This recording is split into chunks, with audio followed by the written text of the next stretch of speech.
town webpage.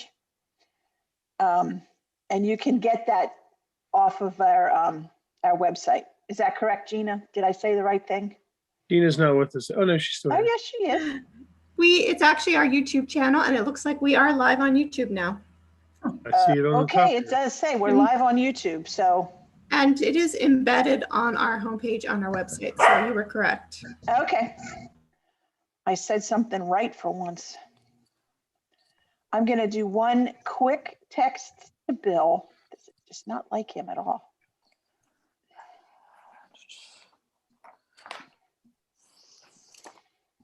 Oh, I accidentally called him. Hold on.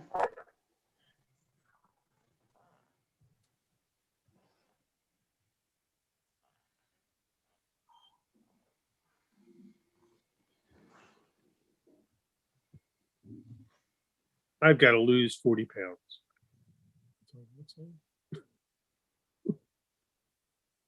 Why? Because I look at myself on Who this told thing, you oh my that? God, I'm so fat. Maybe John, maybe 30. The camera adds 10. Is that what it is? Yeah. Like, my God, I look horrible. Look horrible. How are you feeling though? Still a little under the weather. So if I start coughing, I'll probably just silence myself. But I am feeling a little better than I was. But so thanks for asking. Sorry. I'm on the antibiotics and the prednisone and everything else. So, That's so good. it's just every year I get allergy/bronchitis. It's the season. It's the season. Yeah. Lucky me. So who's going to be, can they, never mind, because we don't Yeah. ask for audience participation. So I'm going to go ahead and call this workshop to order. It's a workshop for the Master Plan 2023. Those of you that are, I guess, if you're listening or trying to find us, you have to go to YouTube Live. We are recording. Our first order of business is we're going to have a presentation about the housing element, the new housing element that is to be included in our master plan. It's going to be presented by Joe Griffiths. Joe is a AICP. He's the local assistance and training manager for the Maryland Department of Planning. In this position, he coordinates the department's regional planning program, directs a development of its educational offerings, and oversees outreach and engagement projects, including the State Development Plan and A Better Maryland. Prior to MDP, Joe worked for Loudoun County, Virginia Department of Planning and Zoning in the areas of outreach, historic preservation, and development review. Joe has a master's in urban and regional planning from Virginia Commonwealth University and extensive experience in education, community and workforce development, and nonprofit management. When not at the State Center, you will likely find Joe riding his bike through Baltimore or playing around the disc golf at Druid Hill Park, which I didn't know about Joe, and I've been with, Joe is also our leader for the Maryland Planning Commissioners Association, so I've been with them for a couple years. I didn't even know that about him. But welcome, Joe, and I'm going to yield to you and take your time, and when we're finished, planning members, write down your questions. You have any questions for him? Yeah. He's here as long as we need him. Thank you, Roxanne. You all hear me okay, right? Yep. All right. We use Google Hangouts almost exclusively with the state. So I do join Zoom meetings, but pardon me if I'm don't smoothly switch between screens. But I appreciate the introduction. I didn't know you were going to read my whole the whole bio that I sent you, but thank you, Roxanne, for that introduction. I'm glad to be in front of a planning commission again. Working for the state, I don't get to do this nearly as much as I did when I was working for Loudoun County. So it's good to be back in front of one. And I've known Roxanne and Bill for many years now in my role providing direct support to the Maryland Planning Commissioners Association. Roxanne is the secretary and Bill is the vice president. So I'm going to start off with a presentation, and then I'm going to switch after that to show our website, our models and guidelines website that we've developed. I'm happy to stay as long as you need me, as many questions as you like. The one thing I do need to point out, though, is that I'm not able to offer legal advice. I'm definitely not a lawyer. So a lot of the questions might go down that route. And so a common response might be for me, you'll need to consult your town attorney on some stuff. But also, I will say, we do have an assistant AG who is willing to talk with your town attorney as well. His name is Paul Cucuzella, and I can provide that you have it's Tom McCarron, correct? And he's been great. He's been a friend of the MPCA. He provided an ethics and ex parte training at the fall conference, I don't know, 2 or 3 years ago. All right, so let me see here. I'll start off with my presentation.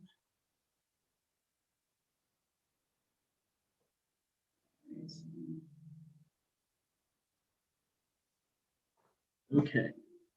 So, House Bill 1045, housing elements in comprehensive plans. So House Bill 1045 was passed in the 2019 General Assembly session, and you can find the details in the land use article section 3-114, and that's specifically dedicated to the housing element if you want to look at it. As Maryland code tends to be, it's sparse on details, but you'll find references in there. So specifically what it says is that a housing element, sorry, let me back up. So yeah, it was passed in 2019, but it went into effect in June of 2020. And what it says is that any new comprehensive plan adopted after that date, June 2020, needs to include a housing element. There's a lot of other elements that we're familiar with: transportation, land use, for Mount Airy, the municipal growth element. This adds on that new element. And what it says is that a housing element shall address the need for affordable housing and will include workforce housing and low-income housing. Now, to find the definition, how those two terms, well, actually, low-income housing is defined in this section of the land use article, and it is housing for affordable households less than, or that have an aggregate income less than 60% of area median income. And I'll get into what area median income is on a later slide. The workforce housing is actually, this section of the land use article will direct you to the housing and community development article, and it's defined in 2 ways. It defines it at a rental range and an ownership range.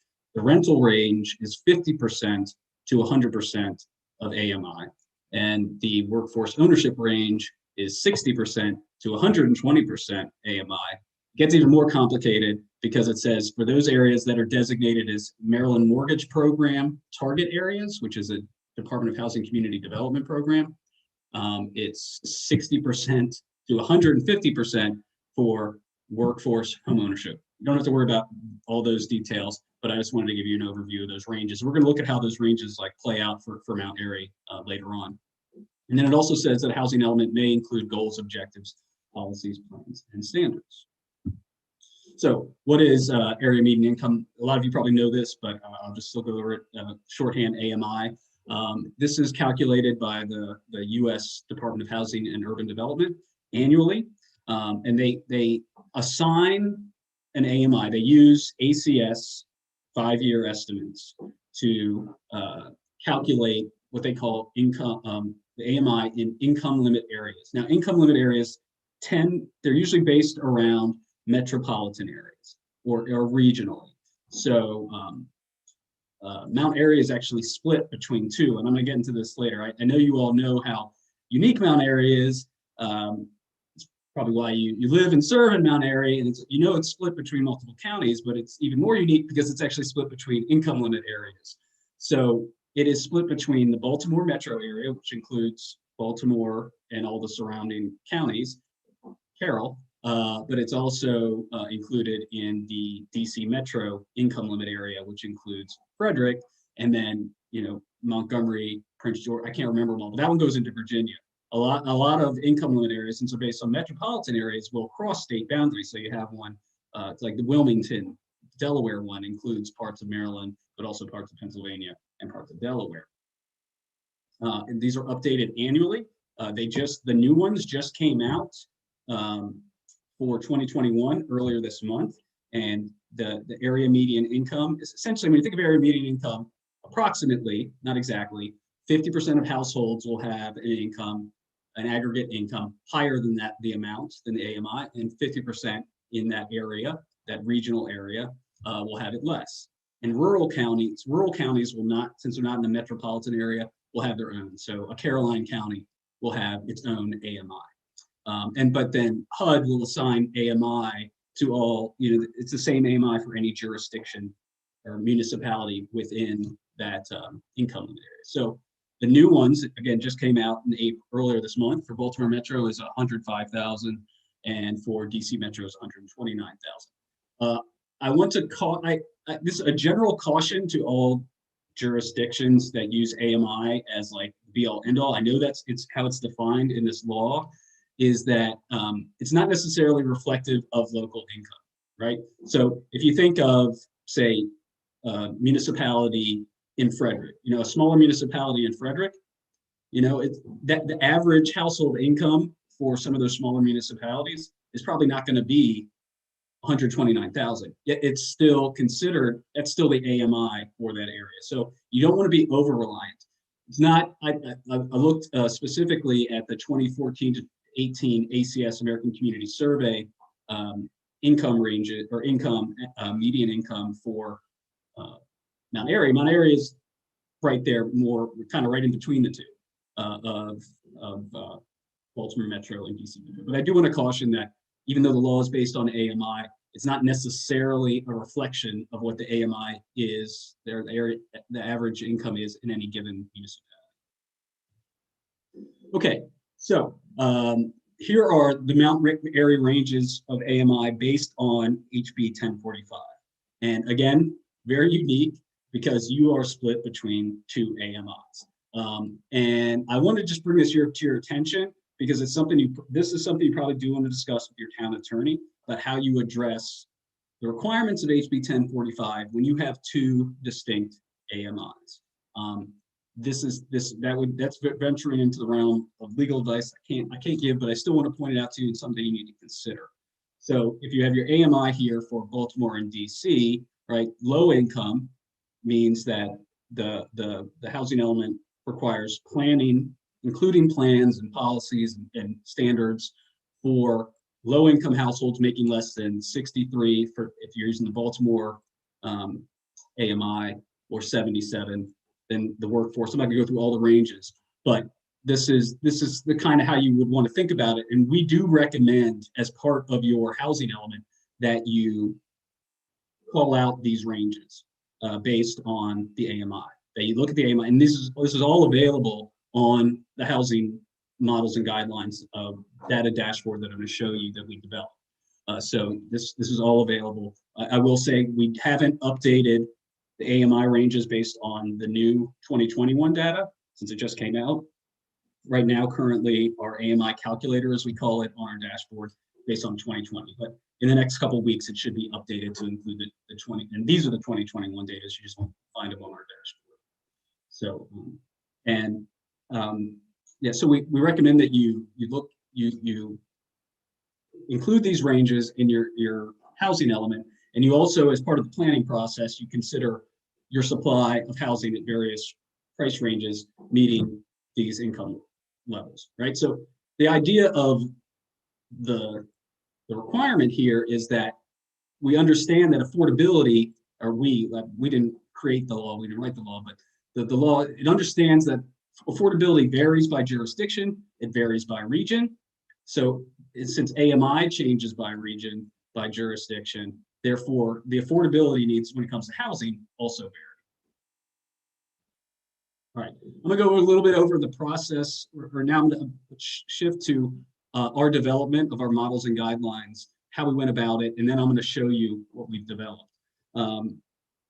So we conducted a lot of outreach starting in 2019, going into 2020. We included planning directors, a lot of research. We did a whole inventory of housing elements across the state to help us in this research. We looked at common practices. We looked at what housing, similar housing guidance developed in other states.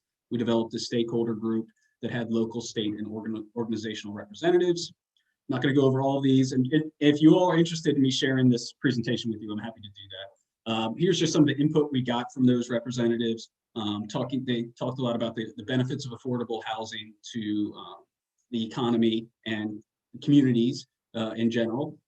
Talked about the importance of zoning and incremental additions, and how various helpful analyses looking at your housing market, considering your various income levels, and then specifically looking at that needs assessment. And so when you look at the requirements of HB 1045, and it says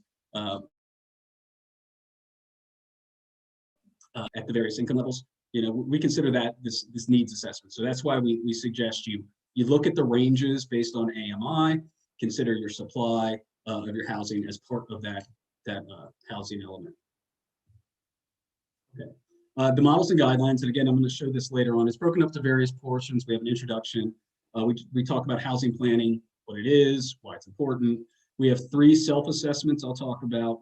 Probably one of the biggest parts is the housing data dashboard, which I'll show you how to use. I can't show you everything. It's got a lot of stuff, but it's very helpful. We go into housing practices, and then finally we have a Power BI table. It's a filterable table that you can access various affordable housing resources if you wanted to consider them, not, as part of your actual comprehensive plan as potential strategies or, implementation measures you want to pursue. But then actually when you get to the implementation phase, you can access them.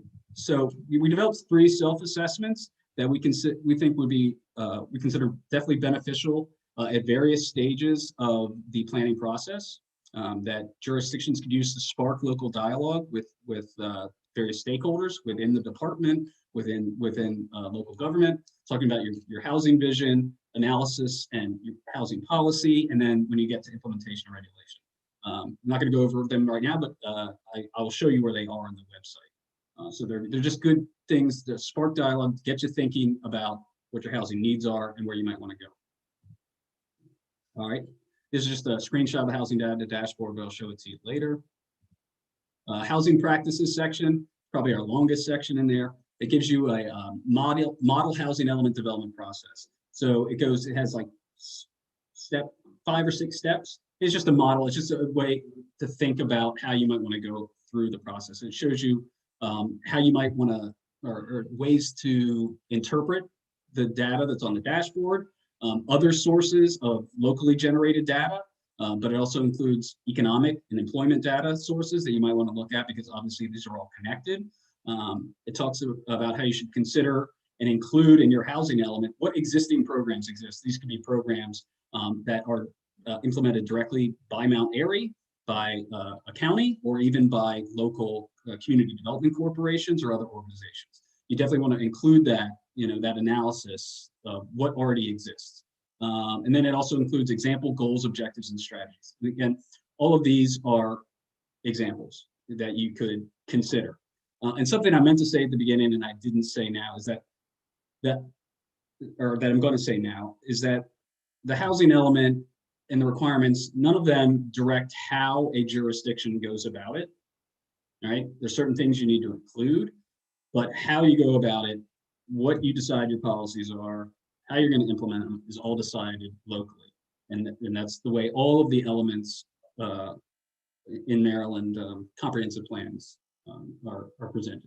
There's no specific requirements of how you do it, just here's the things you need to do, essentially. And then the final thing is common practices. We have about 6 or 7, common practices, including accessory dwelling units, inclusionary zoning, preserving existing affordable housing, partnering with developers, and then very soon we're going to have best practices coming. We have 7 we're working on, working with local jurisdictions. It's kind of quick write-ups to give you some examples.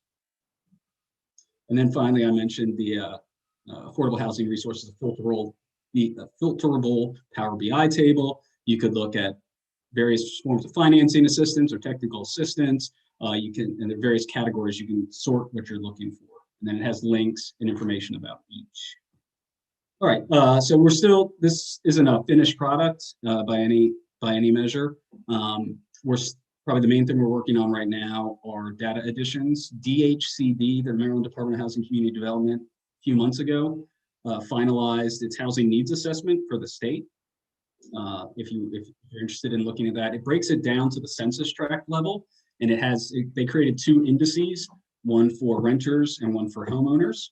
And there's a lot of background information on all the variables that went into those indices, but it essentially gives you the census tracts across the state that are of highest need for affordable housing for renters and owners. And they have provided us with the GIS information, a lot of the background data that we're going to incorporate that into our dashboard. And that'll be one extra tool the jurisdictions can use as part of that needs assessment part of their housing element. We're developing a compare function, so you could compare Mount Airy to neighboring counties more directly. I mean, you can do it now if you're willing to take the time to do it, but we want to add that more directly. And then, as I mentioned earlier, the current AMI information on there is from 2020, and we need to update it to 2021, but it should be done soon. And then, as I mentioned, we're working on local examples and best practices and continue to respond to feedback that we receive. Okay, I'm going to switch now to the actual website. Unless you'd like me to stop for questions now, or I can wait till after the website. I think you're muted.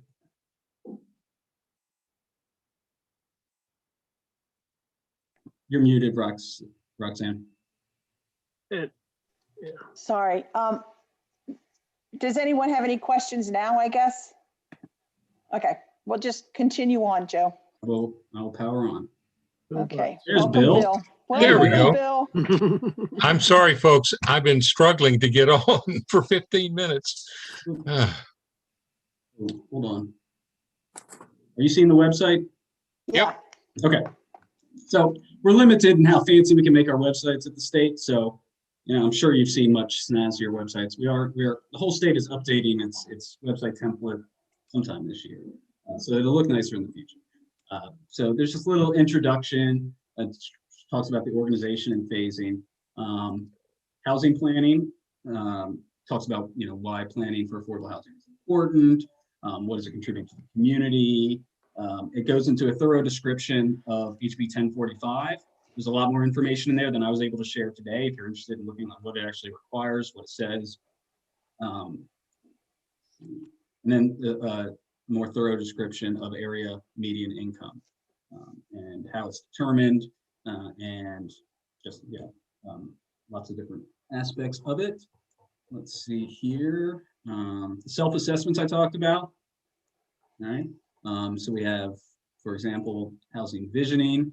So these are good questions to ask yourself and consider as part of the planning process. And when you go through the model housing element development process, I mentioned earlier, I'm going to show it to you. It tells you like where in the process we would recommend considering the self-assessment. By no means are these the only questions you could ask, but they are good ones, we think. All right, now I want to switch. I'm not going to go here, but I'm going to show you. All right, so this is the dashboard. This is what we think might be one of the most beneficial things on here, especially if you're trying to get a snapshot of your community. So again, I'm not going to be able to describe this all. I encourage you to explore it. So here's Mount Airy right there. It starts off with the map of the state. And these are all what we would call different places. And this could be a census designated place, which is an incorporated place or an incorporated place. Anyway, you can change the geography up here. You can go to county. You wanted to look at a county. I'd already selected Mount Airy, so it's automatically selecting Frederick, but you could switch to Carroll. And you'll see down here, it's dynamic. This data at the bottom will change based on what you, now since we're on county, it's going to change it for the county. This is all ACS data, so American Community Survey. Right now, we have it set on the 5-year estimates from 2015 to 19, but you can toggle. We also have the 2014 to 18 5-year estimates if you want to see some change, see how anything changed. And in 1 year increment like that, not much is going to change, but you still, if you're interested, you can. And we'll continue to add to that every year so you can see that history.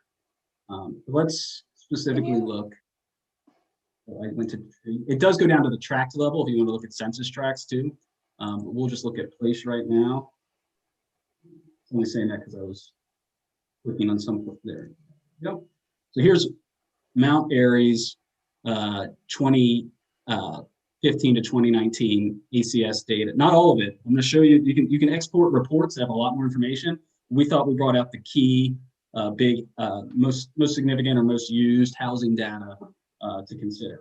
And we have these. If you see a little house there, we're calling that the housing supply, kind of the housing supply side of housing data. If you see a person, this one's kind of split. That's like the housing demand side, right? Up here, you'll see what we call the AMI calculator, and this is which has not been updated for the 2021 information. So so you see that for this, we have Mount Airy in the Baltimore, Columbia, Towson metro one, because we had to select one for the dashboard. So you see it went up slightly since it's in 2021, it's now 105,100. For 2020 is 104,000. And it automatically calculates those ranges I showed you below. So we have data working in the background. So based on what you select, it'll automatically calculate that. So if you were to select another place within the Baltimore, Columbia, Towson, Maryland income limit area, the AMI calculator would stay the same while all this other stuff changes. We included some general, really high level information about days on market, that's what DOM there is, and total foreclosure events, some historical data to give you, a sense of, your housing. And I'm sorry, but that's at the county level. We got that information, that data from DHCD, and I would need to double check which county that's assigned to. I should have been prepared for that, I don't know. So that's just at the county level because DHC doesn't drill down there. But all the rest of this stuff right here is specific to Mount Airy, right? So you have owner-occupied and renter-occupied housing. If you hover over it, you can see more specific percentages. I don't see that. Is that hidden by our views? Is that what you're looking at, the housing tenure? Yeah, I mean, it might be too small for you. Well, see. Something blocked. Well, I've got to go across the top, I guess.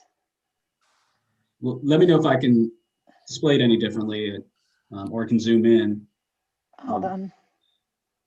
You want to look at All the right, data? no, I just hit it. Okay, yeah, okay, so this is owner occupied as opposed to renter occupied, okay? It's called housing tenure. That's like the census term they use for that statistic. Okay, You want to look at it in like tabular form, right? Or not like tabular, but numerical form. It'll give you actual numbers. You can also get information, describes what housing tenure is. okay, And they have that for everyone. So you have housing occupancy, occupied, vacant, the units in the structure, right? How many, is it single family detached? Is it multifamily? The number of bedrooms. It's got the value of owner occupied. I mean, goes on a lot, right? You got household demographic information, including income, households with seniors and children. You can make it even bigger if you like. Joe, this is Bill. Quick question, and you may have already clarified it. Because we straddle a county line, and 55% of our town of Mount Airy is in Carroll, and the remainder is in Frederick. We've always had this issue with getting reporting data and being able to identify the entire town and to look at various sections and so forth. So does this combine so that what you're showing us is all of Mount Airy for each of these categories? This is all of Mount Airy because I have it set on places. Now, we can look at census tracts if you'd like. Now, census tracts, it's not going to be a perfect split. Census tracts are nested inside counties, nested inside municipalities. So let's see what it looks like though if we look at census tracts. All right. See, these are the census tracts. okay. So it'll give you a general sense, but it's also going to include information outside the county, right? Okay. I mean, your town far better than me. I would imagine the centers of population are going to be within those incorporated portions of those. Yes, I Sure. would say, Census tracts, I'd right? say that the place part is pretty right on. So this will give you information for that entire census tract if you wanted to do Okay. that comparison. It's not going to be perfect again because it doesn't nest inside municipalities. That's a limitation of census data. I mean, it's if you're interested in that kind of further digging into it, we reach out to us. Our state data center folks can be very helpful. But there's still maybe delve down to the block group level because census data goes down all the way to blocks. But then when you get too low, when you get really specific in census data, you lose some of the data for privacy reasons. But we could help you with it. But yeah, this is only going to go down to the census tract level. Let me quickly go back to place. All right. Now you can also, instead of, this gives you like a quick look, right? Graphically. But if you wanted to export reports, you also can, right? So you can export ACS, but this is another area that I noticed today that we updated to 2019, the 2015-19. You can toggle between them for down here. But right now, the only reports that are exporting are the 2014 to 2018 5-year estimates. We'll get that updated. You'll be able to toggle between them as well. But so you could look at just housing, right? So if you could export these, print them out. This is Mount Airy's housing statistics, housing ACS data. All right. If you that's how, if you want it tabular. We also have it. You could do the combined, right? That's all of it. That's housing, demographics, and social. And then you could also do that for the census tract level. You could also do that for the county level. So in addition to that, we have other helpful links, data sources here. You're interested. There's some narratives. Does explain what we're doing here, information. There's a disclaimer about ACS data. There's a disclaimer about the layers. You want to provide feedback. Now we have, so what is showing right now is the place layer. We have other layers if you want to add them on to look at them. We have foreclosure hotspots. If you want to look at the specific income limit areas, right? So you can see how Mount Airy is split between, so this inside this red line here is the DC metro. So that's not what it's called. It's like the Washington, Alexandria, something. And then over here, so you can see where that income limit areas are drawn. And income limit areas are drawn around counties. We have, if you wanted to look at the priority funding areas, yeah, you can add that on top. Sustainable communities, right? So you could compare, if you're looking at the housing need in your community, you've picked an area that needs some revitalization, rehab, or maybe some months, you want some extra state support for developing housing, right? You know where the sustainable communities are. Obviously, sewer service. I mean, your municipality, you're probably pretty set on sewer service. I don't know if everything's covered. That's more of for counties, but if you want to support multifamily or even any slightly more dense single family, you're going to want sewer service. It's got all sorts of stuff, opportunity zones, enterprise zones. You can even drill down to the parcel level, right? As I mentioned earlier, there's that workforce homeownership range is modified in the law for Maryland mortgage. I have too many layers on right now. You probably not be able to tell what's going on. But you could look at what those MMP areas are, and MMPs provide financing assistance for people trying to purchase homes. And we've got things like rail transit. You can even we even have the CAMA data. We've had trouble with this before, where you can look at appraisals. You have to drill down real far. The computer-assisted mass appraisal data, I think it's what it's called. Then you can get where it's available. You can get individual parcel information. Now, what are you talking about? Computer assisted mass appraisal values by parcel. What does that do? It'll show you information about the specific property. Like, for example, this one shows you the square foot of the building, foundation. I'm not an expert on our property mapping stuff. If you have specific details of it, we have a whole property mapping division. And we have this on separate maps, something called Finder Online. Okay, all right, GIS is incredible. it Yeah. is. Yeah, land area. I mean, it's all sorts of parcel information. So they have information on each one of those little dots, which is a lot or a parcel. Yep. Is a parcel, The okay, parcel point. Yep. okay. Yeah, Cool. you have the year built, right? But Uh-huh. and they have, not everyone has all the same amount of information, right? So if you wanted to drill down and look at your house, you absolutely can do that, your property. Yeah, so we got CAMA data, property sales information, recent property sales. We even have things like sea level rise, vulnerability available on there if it's something you wanted to look at. Probably not as big a Okay. factor in Mount Airy, but some jurisdictions that definitely want to consider that when they're talking about planning for housing. Okay, what's the big orange area kind of, separation? Right here, Yeah, I think that's your no, I'm sorry, it's either your sustainable community, yeah, I think it is. See, that's your sustainable community area. interesting. Yeah, Huh. so those are the I areas. don't know why we have Windy Ridge Park as part of that.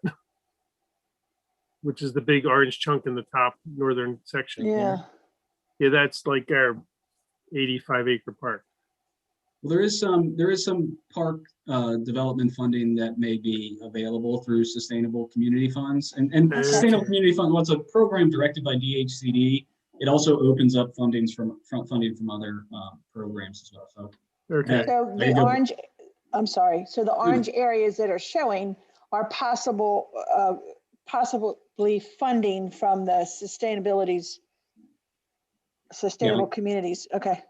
yeah, they're and there's also points for other grant programs and financing programs. You get extra points if it's in a sustainable community. I can't spit them all off right now. The one I'm most familiar with is the neighborhood revitalization funding that's available for housing work, commercial facade, residential facade work, park development, various things that is available through the Department of Housing and Community Development. which we have gotten a lot of those grants for downtown, for our facade grants, et cetera. Mhm. So, again, I can't explain it all. There's a lot of stuff on here to explore. We do have some things to update. But yeah, you can explore around the stage. So let me go back. Sorry, Roxanne, I knew this was going to take longer than I said it was. No, that's okay, don't worry about it, it's great, this is awesome. So yeah, to access that, you go to the housing data section of the M&G and you just click on this. Mhm. The housing practices has two sections. There's the model housing element development process, right? I was talking about earlier, kind of takes you step by step. There's some call outs, it talks about visioning is the first step, and it'll say this is a good time to use the visioning self-assessment. And then you get this is step one. So this gives a little bit more about how you might, if you see a certain thing in housing occupancy, when you're looking at the data dashboard, what it might need, or if you're seeing certain things about bedrooms, it gives you just a little context about it. And then, again, broken up by supply and demand.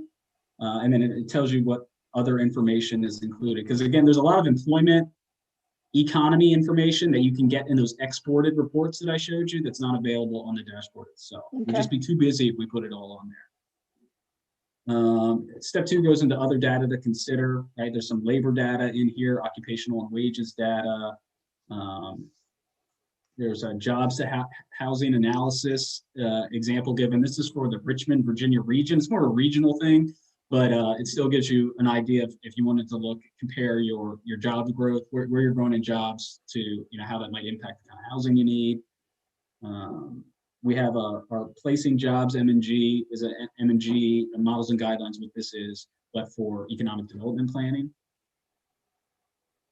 And then it gives you some examples and real high level processes for how you might want to look at some stuff locally, right? How you would want to analyze your acreage by residential zoning district, analyze it, like how many acres do you have? High density, medium density, low density. And then, right, then you can also do that by planning area. Gives you, again, real high level, how you might calculate what does your supply of land, both your supply of actual housing and your supply of developable land for future residential uses.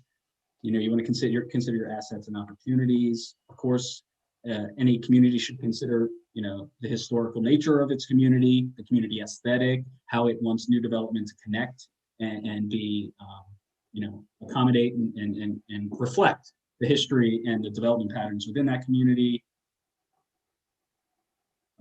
Again, this is what I was talking about. You want to look at what you have, what is already existing in your community with partners that supports affordable housing.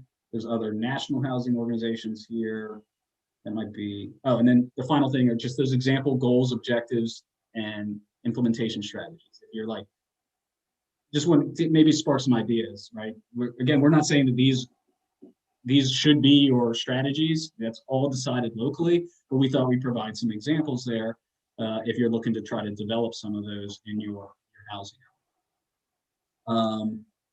Okay, and then the final thing I'll show you, hopefully this loads quickly, sometimes it's slow. So this is that affordable housing filterable table I was telling you about.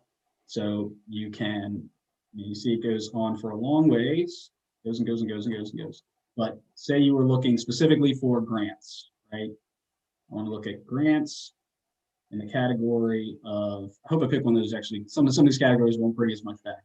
But so is it county, let's look at state grants related to housing, right? And it'll give you a long list of them. So depending on where your policies are, these are some ways that you consider some things to look at. And there's plenty more, and we're always looking to add more. This is not a comprehensive list, but we're hoping it's a good place to start. You could look at, you can combine them too, right? You could look at grants, tax credits, and technical assistance at the federal level. Oh, it's federal and state, it is state, right? And then here's, all the federal stuff. And finally, at the end down here, I feel like I need to move this up because there's some really good stuff in here, like additional resource sources, because we're by no means the first state or organization to be addressing this issue. One I particularly want to point out to you is called Local Housing Solutions. I think it's incredible. Really comprehensive. Like you could learn and get examples about specific policies. So say you're interested in community land trust, right? You go in here, it'll give you an example. It gives you all sorts of information about how they work. Again, I'm not saying that you all need to do a community land trust, but I mean, it's an excellent website. The National Housing Preservation Database will show you those units that are being subsidized or incentivized with federal funding, and also when those those subsidies or incentives are going to run out. So it gives you an idea, if you have some low-income housing tax credit, supported housing in your community, when is that income limit going to end, if that's something you're interested in preserving. So we have a summary presentation in here and a synopsis if anybody wanted to, look at it more quickly or even take the presentation with them somewhere else. I'm sure there's a lot more I could talk about, but I'm happy to answer questions.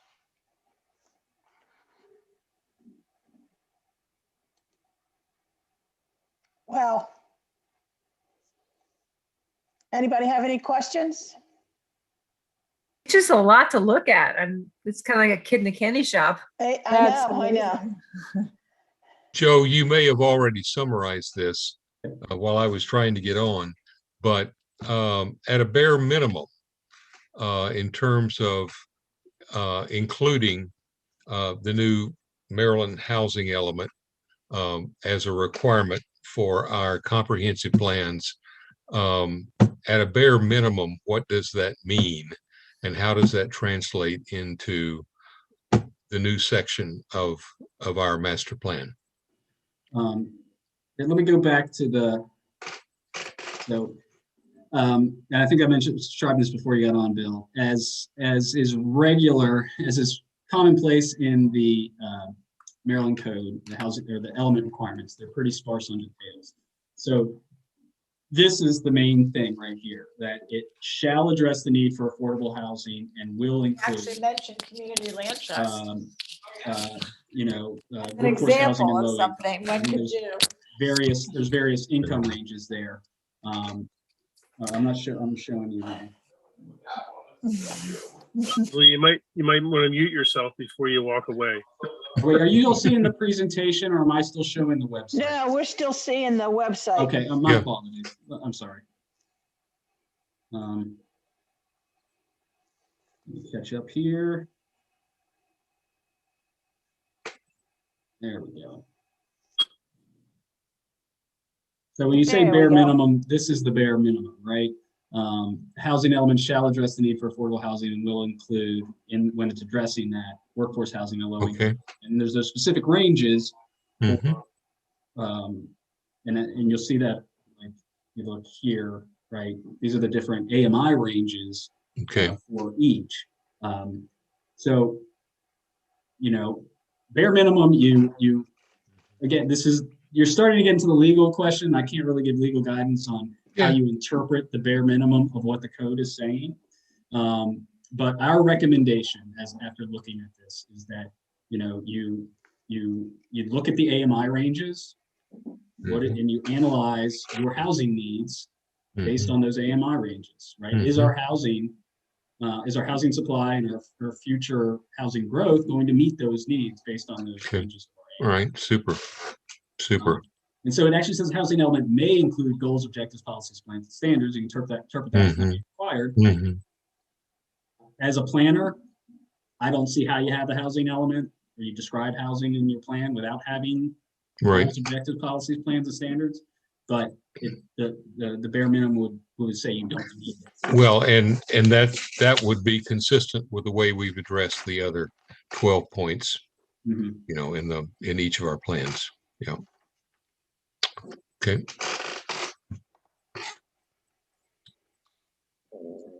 Anybody else have any other questions, comments?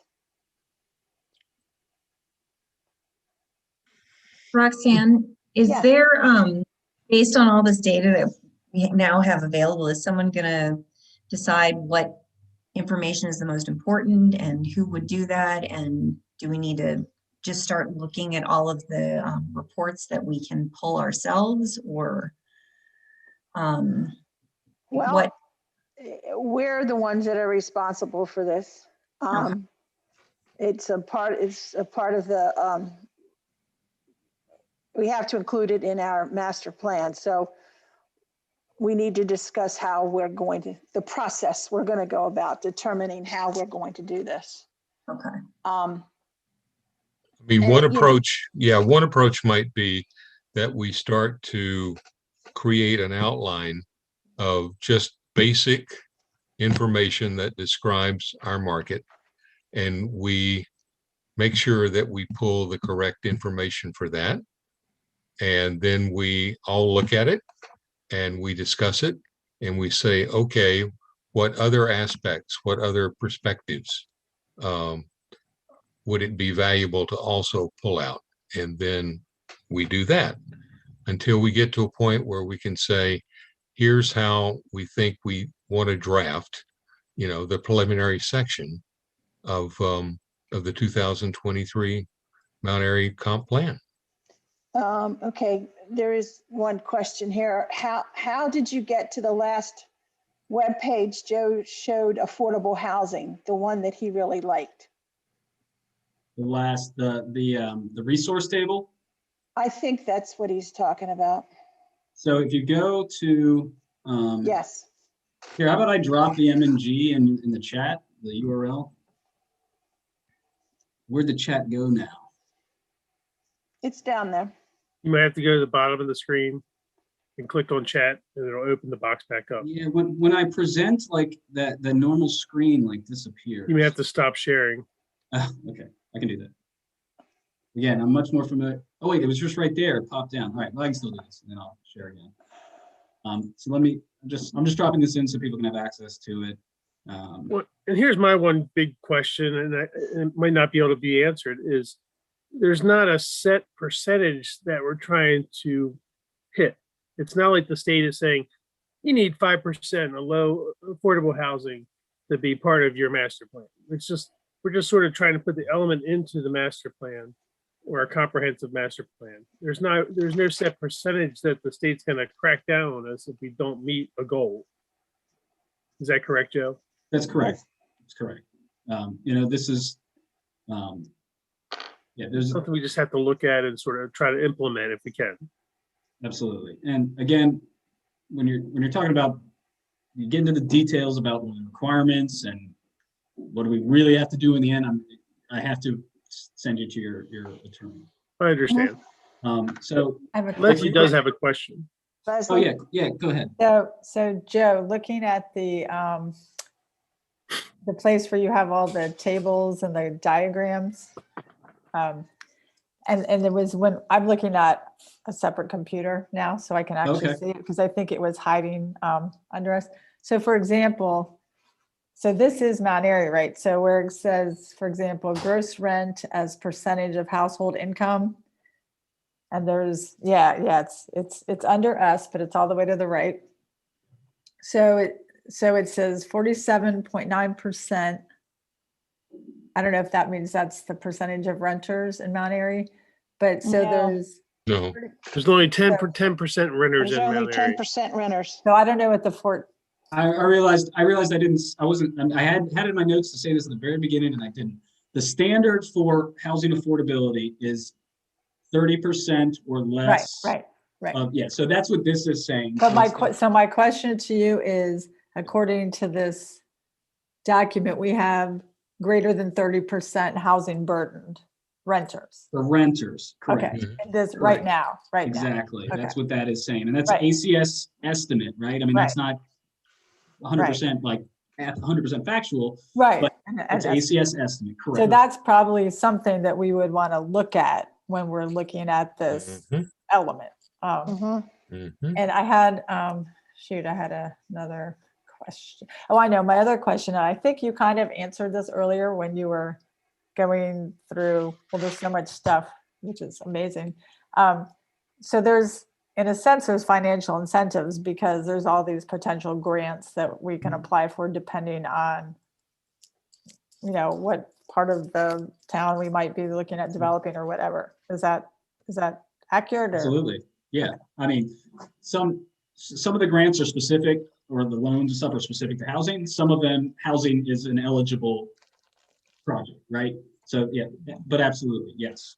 Now, if we were doing something, so we have a new zone that's mixed use, that's nobody's built yet, but we have it. So if somebody was gonna do, and that's probably one of the few zones, I guess we have a few higher density, but where there would be higher density. So would they be able to maybe incorporate some of this, almost like inclusionary zoning, I guess, into a mixed use? Yeah, I mean, you definitely incorporate guess- inclusionary zoning. I mean, So that would actually fit, yeah. Never that's- mind, I think I know the answer to that, so. yeah, I mean, it's your decision if you want to go down the inclusionary zoning route. Yeah, yeah. And one thing I forgot to show, and we're gonna have some examples of inclusionary zoning on our website soon when we're finishing the best practices. When I was doing the housing practices, common practices and examples, right? This is just a description of inclusionary zoning. We'll have examples. I mean, we're gonna have it from Montgomery County. Obviously, they've had the longest Right. inclusionary zoning program in the country. And then Annapolis has one. So here's some like descriptions of various strategies you could consider. Yes, you could, if you wanted to do an inclusionary zoning, it could be, there are kinds, it could be a requirement, right? Inclusionary zoning, you can provide density bonuses for including affordable income restricted units. There's different ways to go about it. Right. Let's get back to Carl's questions. That he was trying to find a specific area. Yeah. I think he did. I think he was actually home, which is the link I sent you. If you're looking at the I table, was able to find it on my own. I'm pretty sure that Carl is competent. Let's let Joe finish showing where it is. So that table is affordable housing resources. If that's what you're talking about. Take a little while to load. If that's what we're looking for, that's where you find it. No, he was talking about the last section that had the hot spots that you really liked, the information that was within that section. Are you talking about sustainable communities? Funding, sustainable communities? No, it It's was this right here. That's what we were talking about last, I thought. So it was like, Um, it was like it was the 5 or 6 different links to different It just, information. Carl's question Oh, says, oh. how that did was you back- get to the last webpage? Right, that was the Joe last showed one. Oh, shoot. affordable housing. I accidentally stopped sharing. I think I know what he was talking about.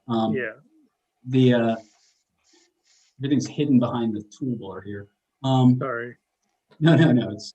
It is down here. It's at the very bottom of this. Sorry. And There that's we what I was go. saying. I wish I That's what- need to probably bring it out because it's kind of hidden. Yeah, that's what he's looking for. This one's cool, the H&T Affordability Index, because it kind of combines affordability for an area, combining housing costs and transportation. So let's see. 21771. Oh, okay. What? Say what? 21771. 771.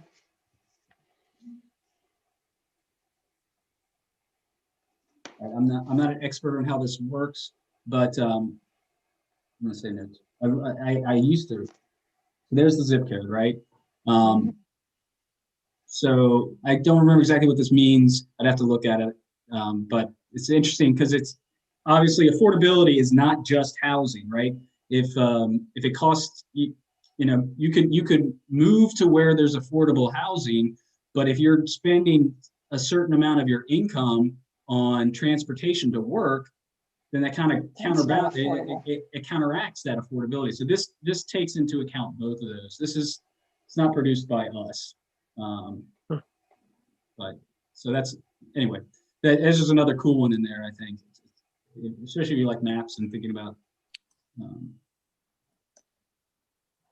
I'm not exactly sure what these percentages mean. I'd have to look at it again. It looks like housing. So housing is the 41% of the cost, maybe of an average household, and transportation is 21%. Yeah, well, yeah, because if Something you like that. add 41 and 21, you get 62%. Yeah. So that's saying that 60%, 62% of your income goes to housing and transportation. I think that's what the average household Mhm. spends in that zip code spends 62% of their Wow. aggregate income on housing and transportation. So that really impacts how affordable housing might not. That's why you probably don't have a lot of affordable housing in Mount Airy, because the housing costs and transportation costs are so high that it's eaten up by your, this H&T is eating up your wages because you can't afford. I don't know. It's interesting. No, I mean 60. I don't think there's a standard number like there is 30% affordability for housing. I mean, You combine generally housing when, transportation, but you're doing a loan, you're looking at your housing as the mortgage, is 41% sometimes. So, that's a realistic number. Yeah, 30% is the key, but the ideal, but even HUD has gone up to 40% Oh, yeah, for I've very had, low income, yeah, allowing them to pay 40% of their income. And right. And if they're, if they're not in the affordable housing, if they're just a regular mortgage person, I've seen them go up as high as 65%. and getting a mortgage for that? Yep. Well, that must be the subprime mortgages. No, it's not. They run it through. It's an automated system. They run it through. It's a Fannie Mae or Freddie Mac automated system. Well, as someone who drives to Baltimore when I can finally drive, it's expensive. Yes. And very expensive. I want to point out one other analysis that we've seen from another jurisdiction that I thought is, and we're thinking about. My colleague, I think, is on the call. I know or watching. Her name's Susan LaRousse. We've been working on this. It's kind of slow recently, but whereas one jurisdiction basically did that AMI analysis that I showed you. It showed you the ranges. It looked at it looked at their housing supply, but then it did that same breakdown for the ACS information for its community. So this was a community that had a lower, the ACS median household income was significantly less than the AMI, right? So they did that comparison. That's why I was saying for many jurisdictions, AMI, you can't be reliant on it to truly represent the affordability in your community. So they broke down these ranges. They looked at these the housing supply range, comparing AMI with the housing their income locally. Essentially, they came to the conclusion that, you know, compared to AMI, their housing stock was affordable, right? But you know, you could take that a step further and say, yeah, it's affordable for people regionally, but is it affordable in your community when your actual average or median household income in your municipality was like in 70,000. So, you know, you could, there's different further analyses you can do as well, comparing those numbers.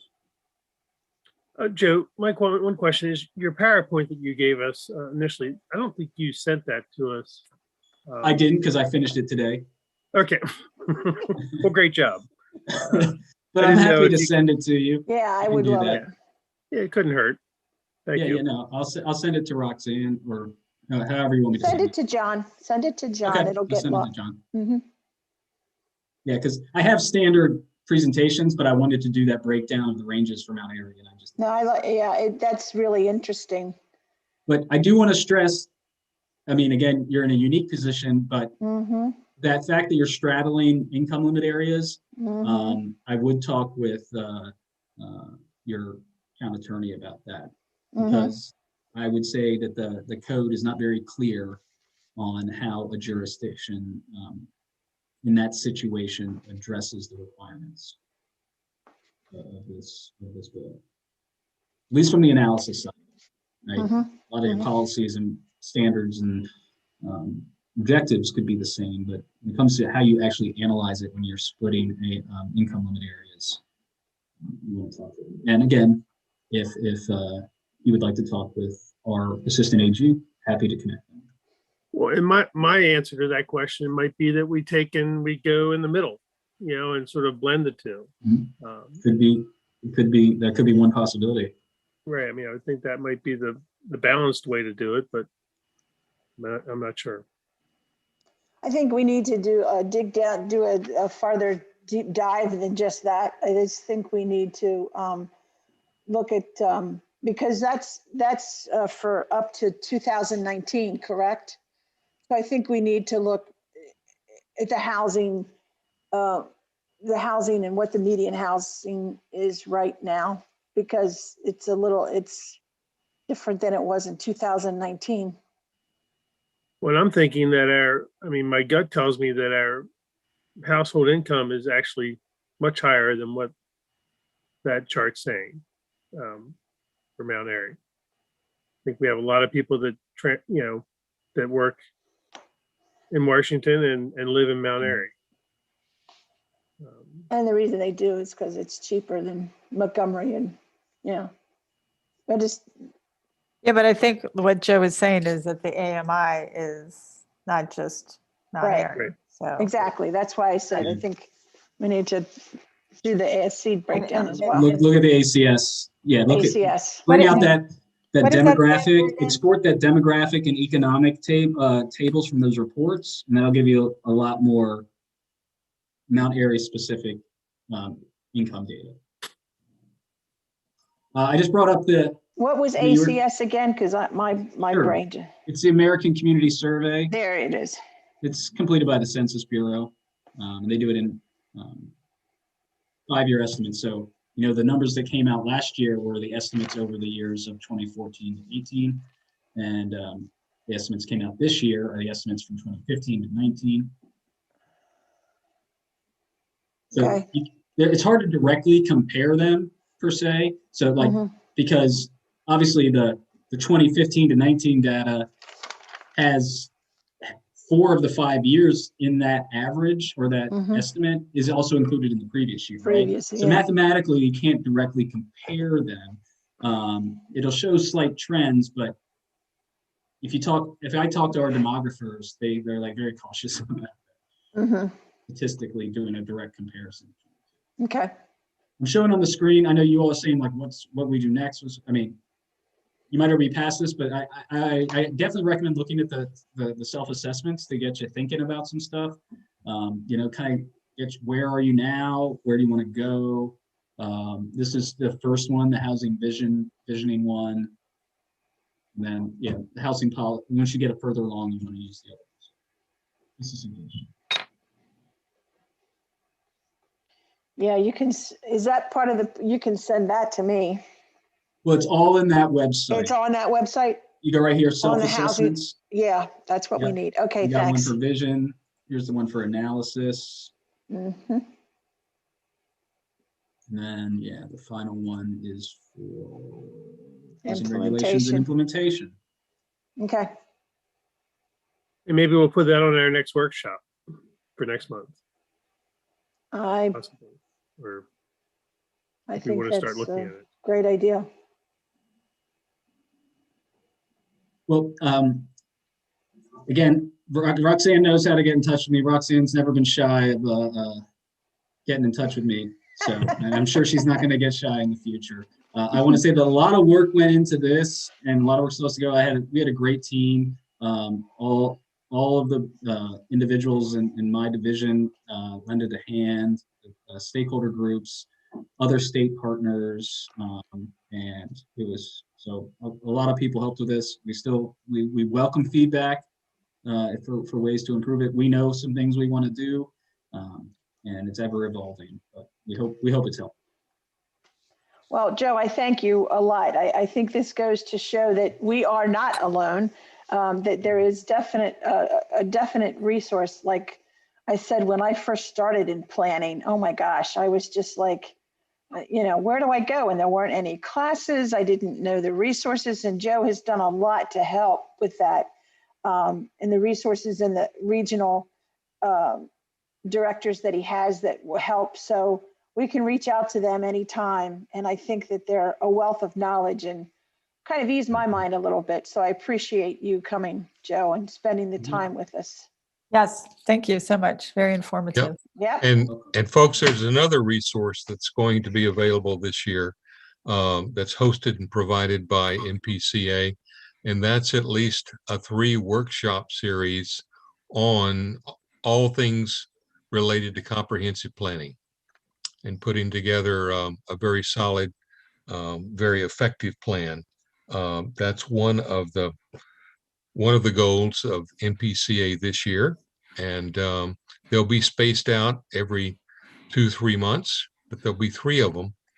And Roxanne and I can give you some of the big picture on that, but there are many municipalities just like ours that are going to be doing updates this year, next year, the following year, because of the coincidence with the census.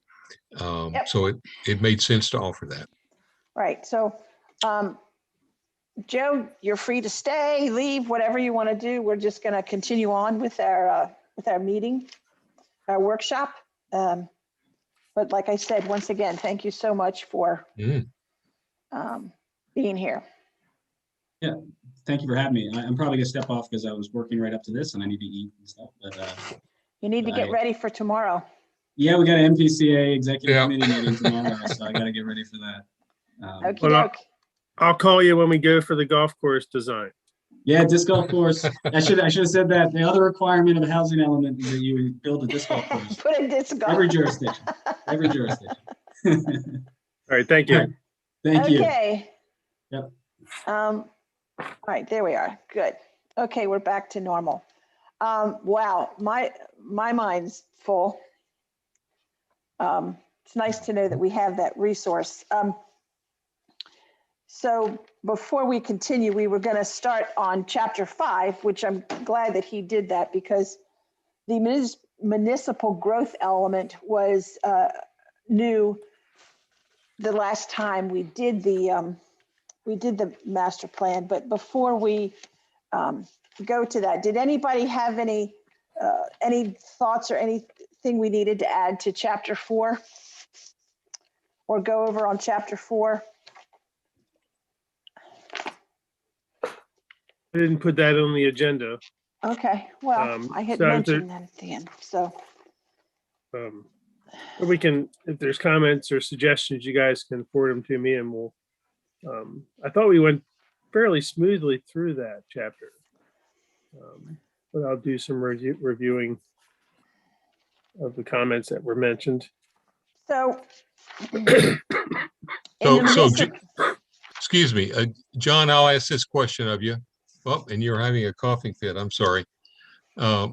I've seen at least one or two email reminders that you sent out to the other commissions and boards that we want to involve them to the extent that we did with the 2013 comprehensive plan, and ask them to take a look at their responsible sections and then to come back with recommendations. Because the 2013 plan, so much effort was expended and it was such a quality document. I think for the most part, we're looking at, what tweaks, what changes, what updates make sense. So really that's the guidance and request out to commissions and boards.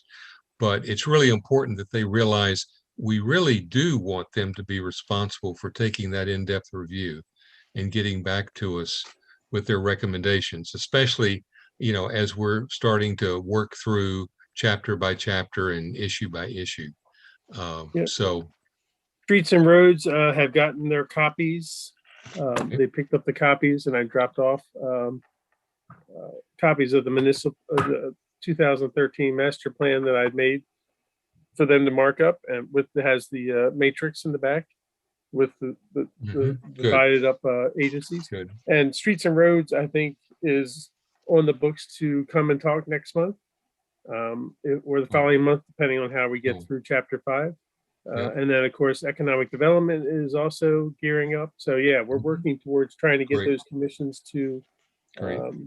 be present at a workshop like this and give their recommendations at that workshop. Good plan.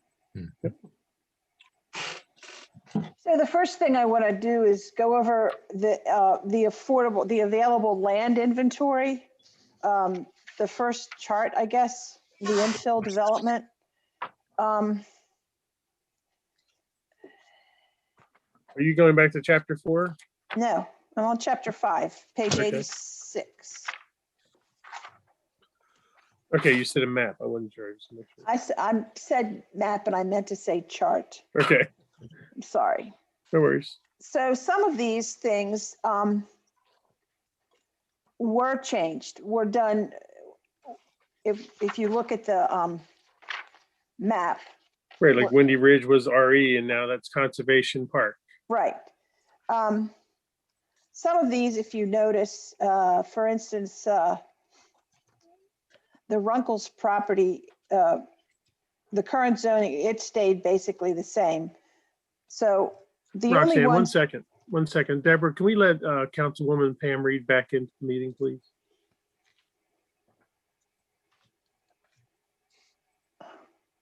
Thank you. Oh. Go ahead, Roxanne, I'm sorry. Okay. So some of these, I have a question because like I said, so let's just take, for instance, the Beck properties. Page 87. Yes, so there's Beck, there's 1, 2, 3, and then Beck Center Street. Right, so that never got a change, right? So on the new plan coming out, this will be most likely MXD, MXD, MXD. Mhm.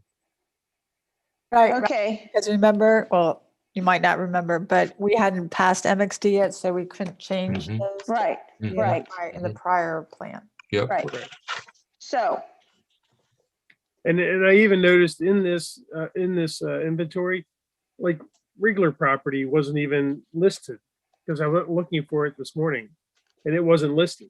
that's because I don't think they've decided not to do it. It's not coming in. It's not. That part of the hasn't been town. decided yet, Roxanne. That Okay.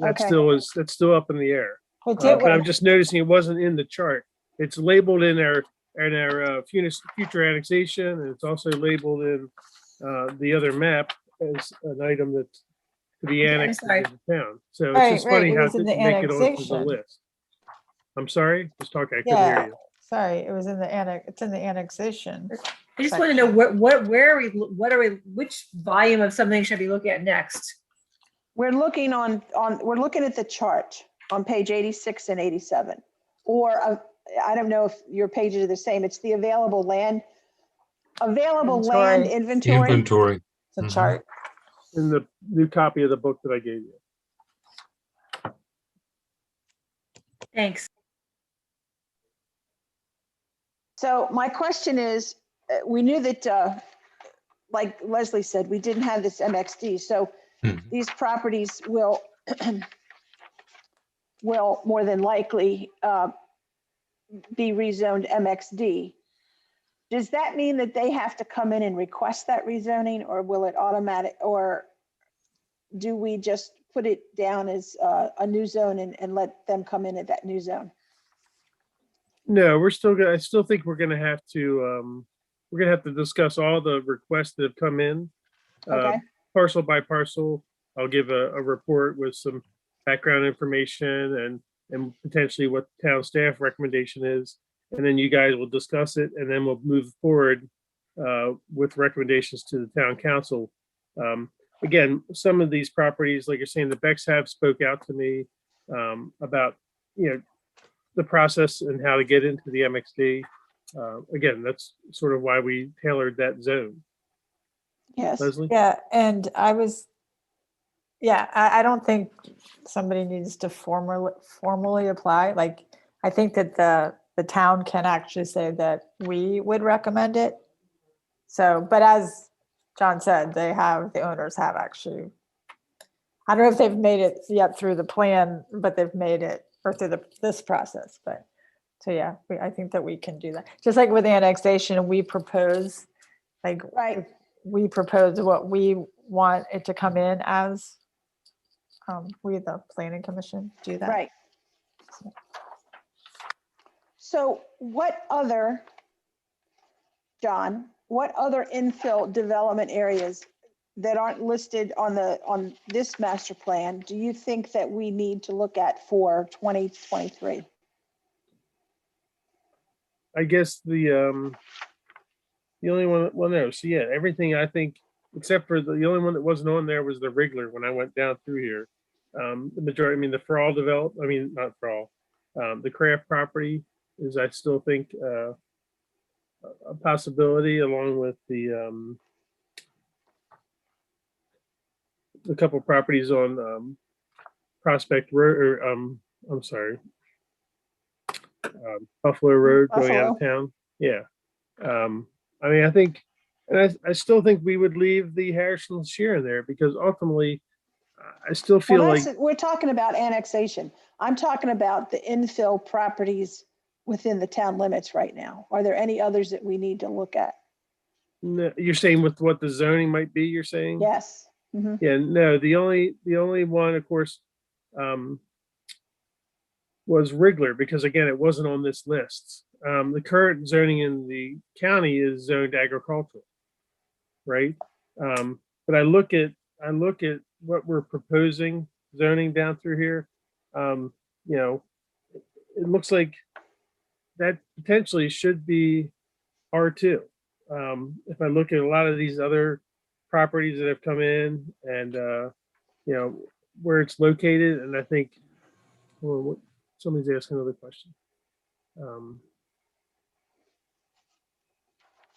She says, where is pink property? Yeah, I mean, that's the only one that was not on there for infill properties. So I have My- a question. I Yeah. should probably know this, but do we have a separate list for infill that's just in-town property that does not include potential annexations? I haven't. No, and I was thinking the same thing. This Yep. maybe should be a divided chart that should be, Right, Yes. future because there's a future whole different parcels. thing. I mean, Yep. the stuff that's already in Yes. town, we have to make. Yeah, but because Wriggler would need to be annexed. It's outside the town boundary. Yeah. Oh, exactly. And again, and it's a mix. I understand what Leslie's saying, because I thought the same thing. It's like, which ones are in the town, and why do we have Harrison Zero on there, and et cetera. So I think it's great that we maybe want to say, available land inventory, in the town limits and then ones that are outside the town limits. I think it's a Um, great way. We should Well- divide this spreadsheet up. Possibly. John, Barney has something to say to that, maybe. Barney, Yeah, I was just going to say, like Roxanne said, this is just for infill development. So only things that are in the town currently. But No, Voslo property, is that one that should be added to this list? And where's it located again, Barney? yes. Well, that's it in the should- town. It's in the town. Yes, it should be. That's the one Wawa had come in. That's They South talked Main about Okay, maybe right, coming in. right.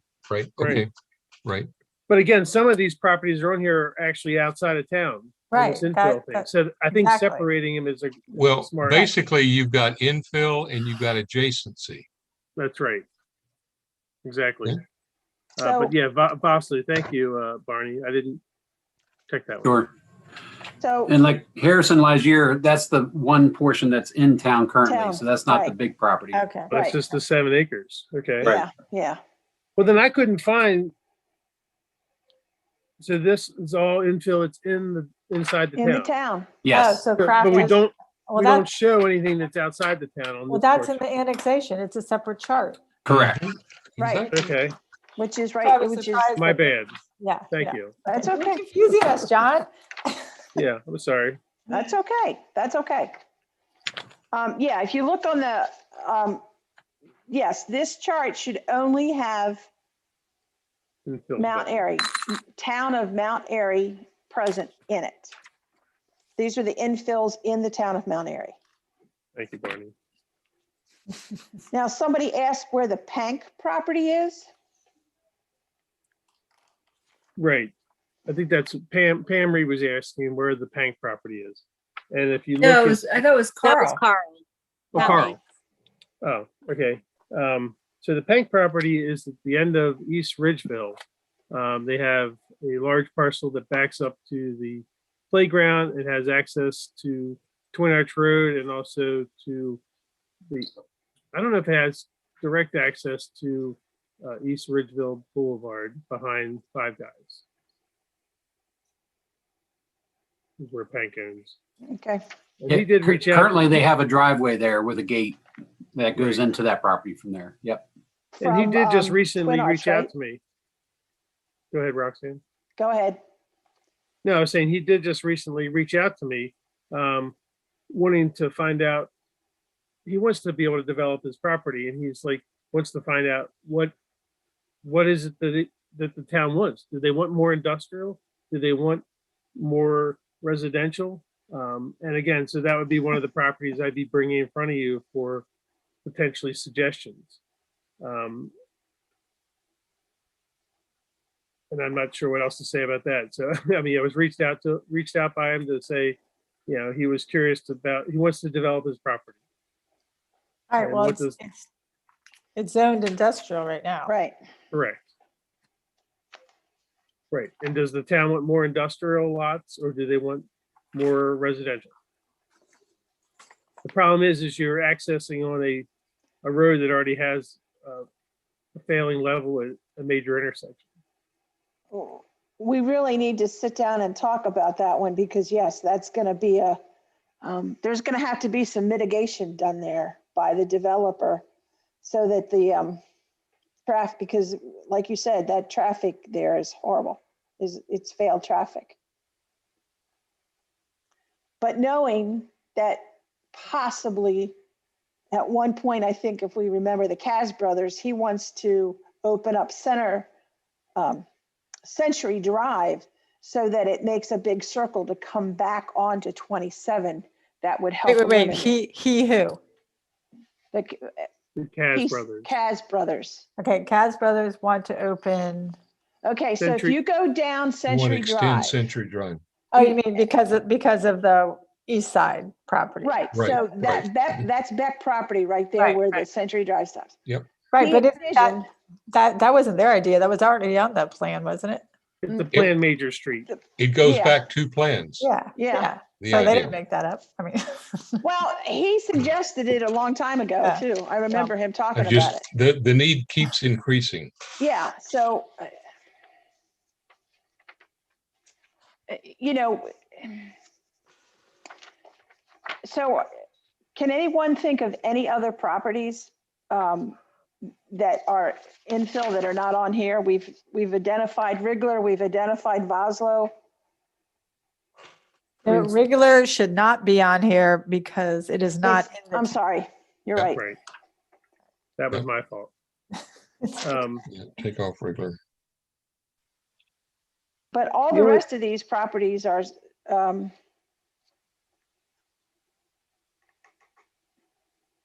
You know, it would be nice if we could add addresses in the next plan, because all of these properties are only known by their, by the name of the person. whoever owned it decades ago. And, you know, sometimes we have maps, but like the Pank property isn't on. Well, maybe we have an adjacent map. Well, I and think It's if you look, interesting that we have a eliminate that. future annexation area map that lists all the names of the property owners, so you can match it up. But we don't also need have one for that infill. for the yeah. infill. So we'll get a map for that. Yeah. The Yeah. problem is if it doesn't have a structure on it, it might not have a physical address. Because there's Well, nothing maybe to have. within a map at least would be, Yeah, I think a map would be a great Yeah, suggestion. yeah, that would so, be good. but we do have on the existing zoning, back on chapter 4, we do have the industrial, so we could kind of identify where Pank is from there. Okay, yeah.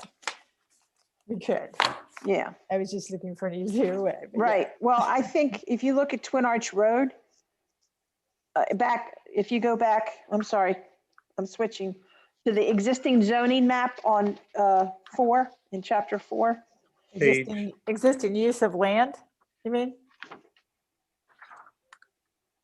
No, zoning, because we're talking about the zoning for Pank. All right. It What's doesn't the have, page? it doesn't page have a page number. It's just, Well, the page just before that map. Is it adjacent to 68?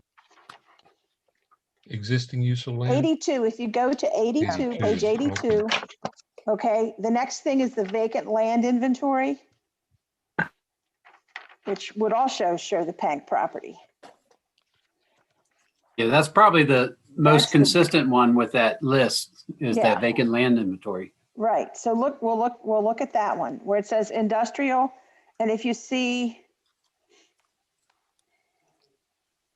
But to Leslie's thing, like you're saying, it'd be nice if these were labeled, like you're saying, True. so we could put a letter over top of each parcel to say, this is that parcel.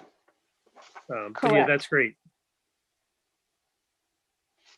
so I think the Pank property is that, It's the The- big purple one down the there. big purple one on the, if you're looking at the map, on the right-hand side of Ridge Road. It's kind of a it's- square, it's kind of a rectangle, and it's got a couple squigglies. It's on the hump of 70, where the Yeah. 70 Correct. bumps. Right here. You'll see it's hold that up. actually two parcels, a 40-acre parcel and a 10-acre parcel. Right, And it adjoins the Yes, backside of the Martina. carnival grounds. right. Yep. Okay. Yep. Yeah. But let's try, but I agree with Leslie, we need to at least put names on there, something, so we know what they are. So Barney, Yeah. is that the property that is I guess on the east side of the carnival ground and part of it connects? Yeah, it's really more south, but yeah, it seems like Mhm. east, but yeah, it's more Okay, it's south. More south. This was The the, connection to Twin Arch Road is on the east side, yes. this was the property where the gentleman wanted to put some kind of a cement manufacturing or something on it. Do you remember And that? Yes. He also proposed a giant box at one time too. Yeah, Oh, right. Yeah. Yes. Right. okay. And possibly I know. an asphalt plant too, I think, right? Well, that's, yeah, something like that. Concrete, asphalt, I think both of them, I think. Mhm. So, Yeah, it's that all should- coming back, because wasn't there kind of this issue about that even being industrial? Because of, Thinking that's why he proximity. reached, I think that's why he reached out to me to yeah. say, what does the town want? Do they want it to be residential? Do they want it to be MXD? You know, I'm not sure, you know? And again, that's what we have to sort of discuss in-house on what you guys think. You Right. know, he wants to develop his property. And he's tried multiple times to do industrial uses Mhm. with no avail. So Yeah. Getting- The last attempt was to do the big box stores. Right, so it would commercial, be yeah. Commercial retail. Yeah. And with retail, the worst thing about retail is that that's the highest traffic, Yes. adder. So that was problematic for Twin Arch Road, that they And had to open 27, up. yeah. Yeah, they had to open up Century Drive in order to, get that to, even think about passing. So Barney, here's an engineering question for you. How can we improve Twin Arch Road to accommodate more traffic? Do we need to Open up a- purchase more right of way before, from the fire department or? to Really, widen it's that? open up another means to 27 besides Right. just Twin Arch Road, and that Century Century Drive. Drive would be the answer to that. Right, or a connection back to East Ridgeville. Would that be an answer?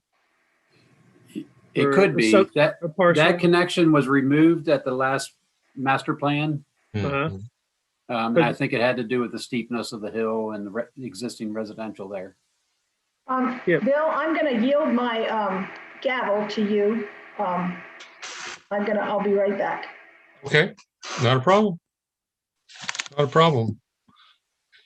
I think that we go back probably 2 master plans to the first recommendation to put through another connection on the East Mount Airy side by connecting that street wraparound to 27, and basically it becomes an extension also of Center Street.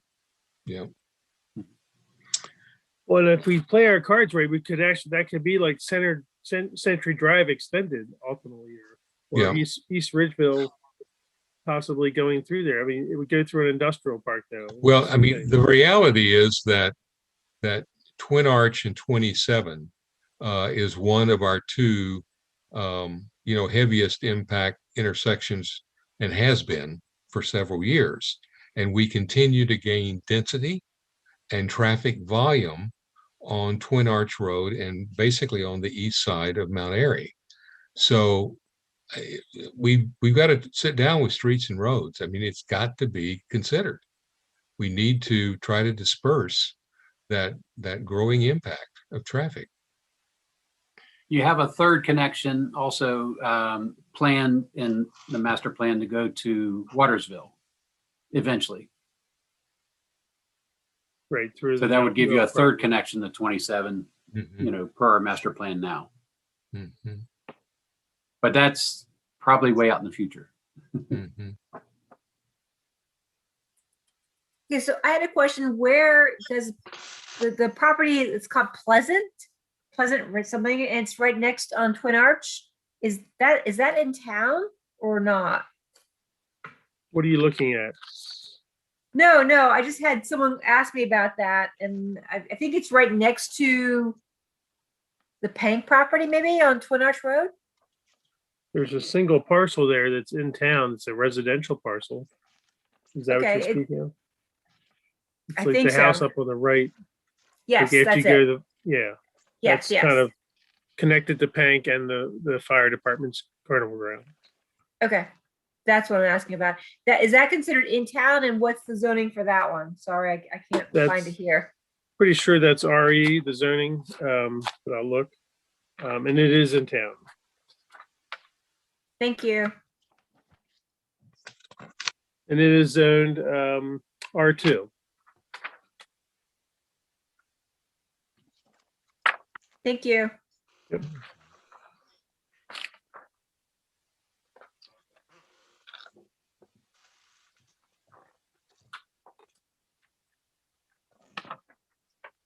All right, I'm back. Is that the Pleasant property? Is that the present owner?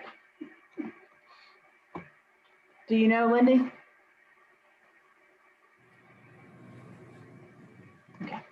No, sorry, Roxanne, no Okay. clue.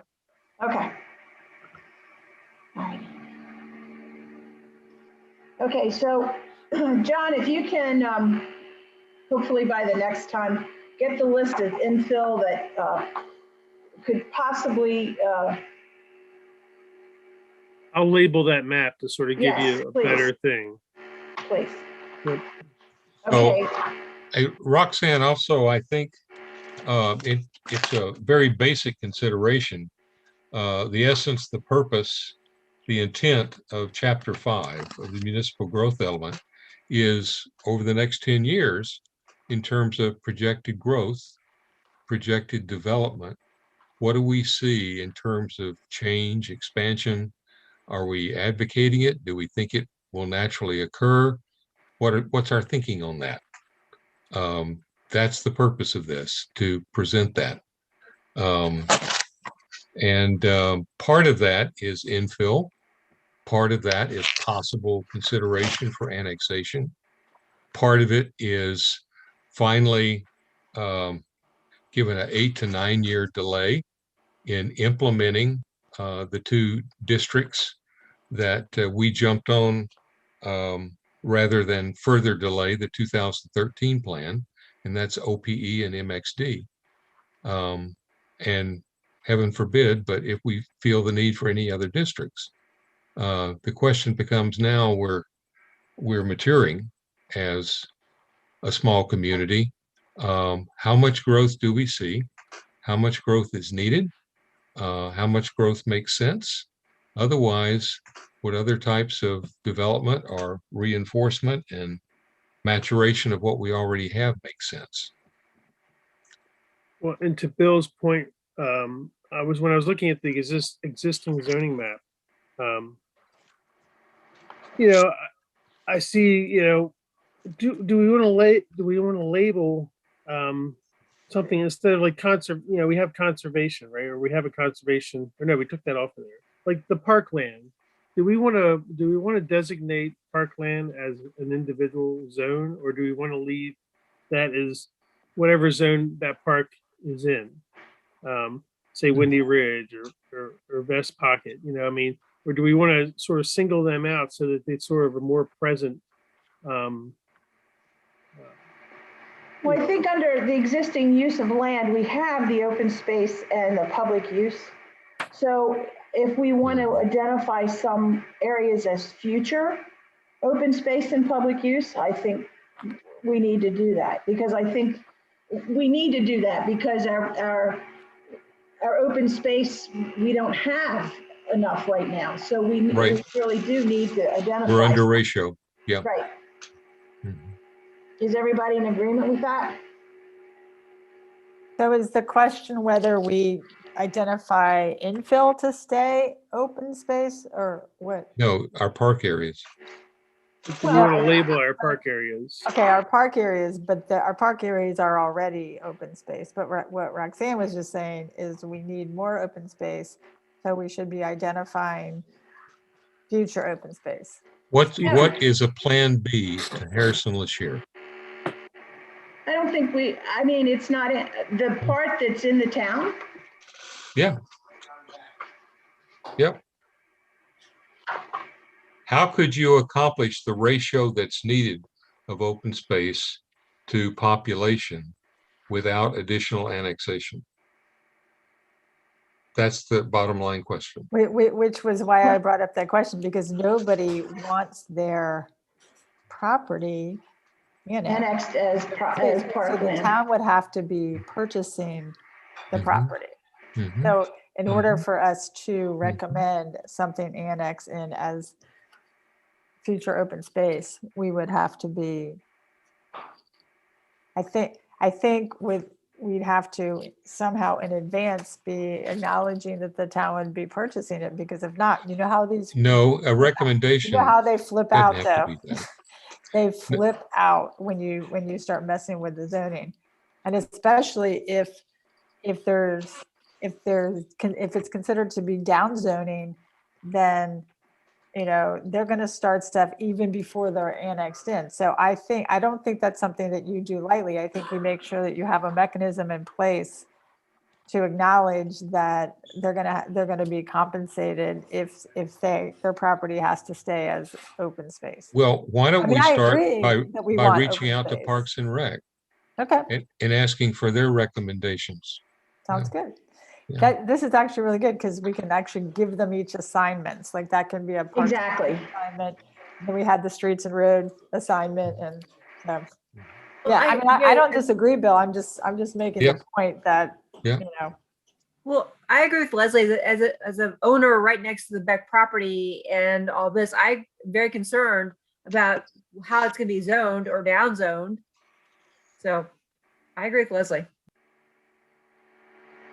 Well, and if you read in some of these, in this, if you read the chapter, municipal growth, it talks about some of these properties that we have that are identified here can be used as buffers between the two zones and different things like that. So I agree, Leslie. I think we need to do a deeper dive in the municipal growth and look at those different properties.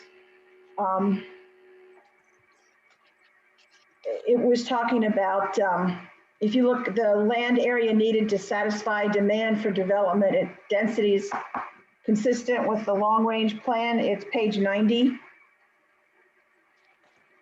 It talks about different recharge areas for recharge and wells and stuff like that. Mhm. And then I think we need to start to discuss and look at what Joe sent us as far as the housing element is concerned. I'm not going to say we're going to go over it the next time, but I'd say 2 or 3 workshops down the road, we really need to start to implement how we're going to put yeah, that. what chapter is that? Is that at the end? Well, it's a new chapter. It's a Right. new So chapter. It's new, but it's, Yeah. it dovetails on the municipal growth element. So we're kind of right here where we should be as far as to discuss that. Are we going to use any of or this downtown Mount Airy vision plan? Are we going to use anything from this that they recommended to do in here? Because they do have projects that they recommended be done. Mhm. That plan is the vision plan for the downtown zone, which kind of replaces the downtown master plan. That is a separate issue, but it's also an issue that also needs to be included. We need to recognize in the master plan that those things need to also be worked on. The main Right. thing that's being worked on, excuse me, right now is Center Street. Okay. Because I was looking for open space recommendations, but it doesn't. Not in the downtown area, there's not enough, yeah. See, we were going to use other areas in the town of Mount Airy for open space because the downtown was just, there wasn't a way to get any open space. Right. So Okay, that's thank where we are with that. Scott, were you gonna say something? He left us. I think he left. I don't know why he left. Well, Roxanne, I'll Yes. say something if Scott's not going to say something. Just a reminder, and this, that whatever we discuss about the downtown zone as part of this master plan, we do not incorporate the vision plan into the master plan because of what we've talked about before, that that's a vision plan, this is the master plan, and developers and people can Yeah, somewhat it's rely separate. on the master plan, and we don't Yes, want, yeah. Thanks, Leslie, for adding that. We understand that. We'll make Just- that distinction. Just a reminder, just like you remind us of lots of things, Bill, on a regular basis. Yes, thank you, Bill, for always reminding us of what we already knew. Hey, can you guys hear me? I was trying to talk earlier and something was happening with my audio. Okay, You now know, we the can. reason, Now- okay, so the reason we have an open space deficiency is because we refuse to build up and we keep building out. So the way Martina pointed out that the vision plan, part of the vision plan was talking about like, apartments and stuff. And I know everybody thinks that's a 4-letter word, but if you build up, then you stop spreading out, and everybody wants 3 acres of land with their house, and that's the problem. So I know this may come as a shock, but that's actually why we have a problem. And Mount Airy is only so big, and if everybody wants 3 acres of land with their property, you can't have open park space. Like it's math. I think that's Their property is their park. exactly. Right, well, yeah, but it doesn't count. Yeah, I It doesn't know, count I to the know. big. I know, well, when we Love looked that looked at picnic. that last time about the percentage of housing, and it's like these huge single-family Yeah, homes with mad, huge. but Right, but, so- like, I don't think we're gonna be having that anymore. I mean, even in the, mixed use zone, you know, it goes up stories, or I forget the numbers, but Right. yeah, so I agree. That's not the way at our town. Yeah. And that's, and like you're saying, Scott, when we start with this affordable housing, the housing element, that is going to be where the downtown zone, that philosophy of mixed use is also going to come in, and looking at the mixed use. So yes, we will be putting parts of the downtown zone in there planned, but not the entire thing because it's a vision plan, but it will be discussed. And yes, I think we're all in agreement that, that we need to go up, more so than out. And by no stretch of the imagination are we saying that we need to build. No. That we're going to do this as smartly as we can, so that we can maintain the open space and get more open space that we need. So I think that's kind of where we're headed. Anything else? So keep the vision plan handy because we will be using it, okay? I don't necessarily want to go into, the next thing I was going into was a future annexation. It's 10 of 8. We can start it. We're never going to finish it. Do you want to break now and start there at our next workshop? I just break now. Yeah. Is it the next chapter? No, Okay. it's part of the municipal growth element. Okay, I agree. It's- We can still break now. Okay. So just to clarify, our next workshop will be Thursday, May the 6th, which is the first Thursday in May. And that's good because Monday, April the 26th is our planning and zoning meeting. So that gives, there's some time in there. So what I want you to do is look at the future annexations, think about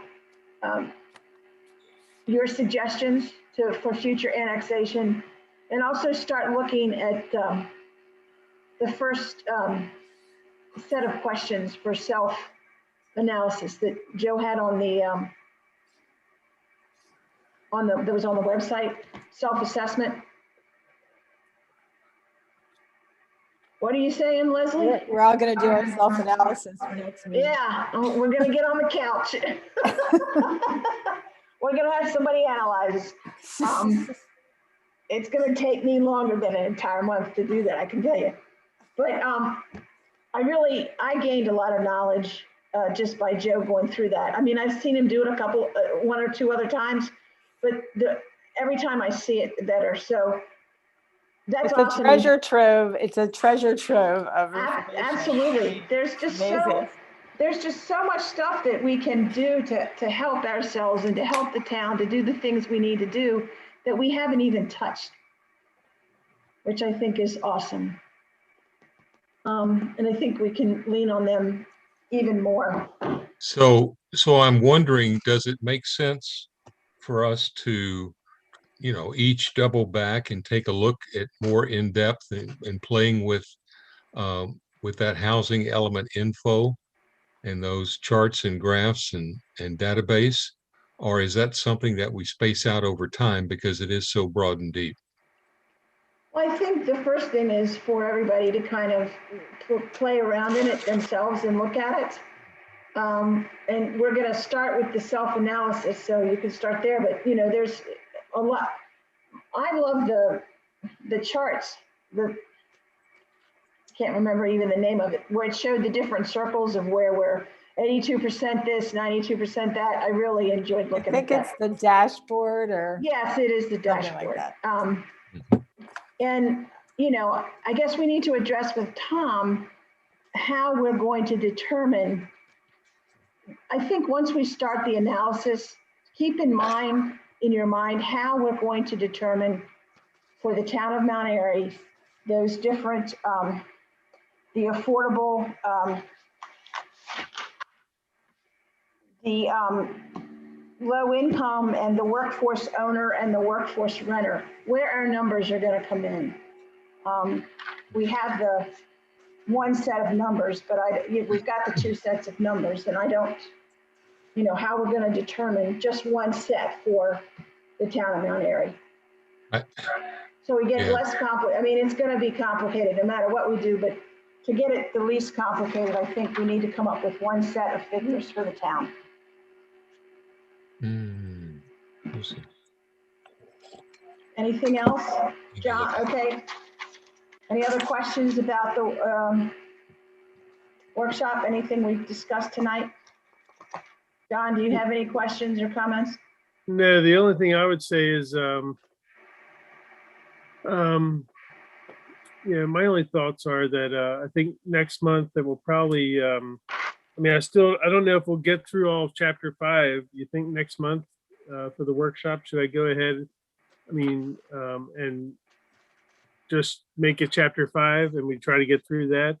Or do you want me to go ahead? Because transportation is going to be a big thing, especially with streets and roads coming. I'm just wondering if, yeah, we should When try is Streets to. and Roads going to be coming? When did you have them coming? Again, I was going to have them coming next month because we're going to be getting into chapter 6 and figured that would be the great time for them to talk about it, any issues they have. But that's what I'm just thinking, looking at this, I wonder, you know, are we going to be able to get through all of this to get into transportation? Well, I think we'll probably get through chapter 5, but I don't think then that we'd have time for the streets and roads. I think maybe you better move them to. That's what I'm wondering. Yeah, So, yeah, we want to Yeah. give them, we don't want to give them short shrift because that Exactly. can be big. Yeah, I agree. I agree. Yes, I think we'll just we'll try to go over chapter 5 and maybe we discuss some of this information we're talking about here. Yes, I And, think so. you know, and I'll try to hopefully have a revised map maybe for these property locations and hopefully be able to pull that together before then as well. Even if it's with crayon. That's fine. All right.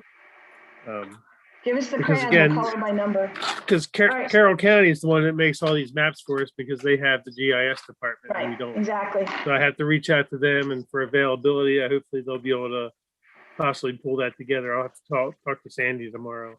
I mean, If I even get if you handwrite it on the one that we have now, because we're going to be asking them to do the final maps. So Right. even if you just handwrite it, that would be fine. That's why I figured I was gonna take one of the map, make a copy of that and go ahead and duplicate okay. it. And then write a list, just like we have on the other one. Awesome. Yep. I just want to take this opportunity to thank everybody for being so, to the fact that we're doing these workshops, because I think this helps an immense, a lot. I know it's a lot to do, but we're breaking it down in smaller chunks. And I think, I feel better about the fact than having to sit for like 3 and 4 hours and go over everything, because your mind just starts to get cloudy and bug up. So I appreciate you all spending the time and doing this. Nothing else. I'm going to call this work session adjourned, and I will see you all on our planning commission. Yes? I'll see everybody on the 26th, I think it is, That's at our correct. next meeting. Okay. Awesome, Thank you. Have a great Thanks, evening. everybody. Good weekend. You too. Good weekend. Thank you. Bye-bye.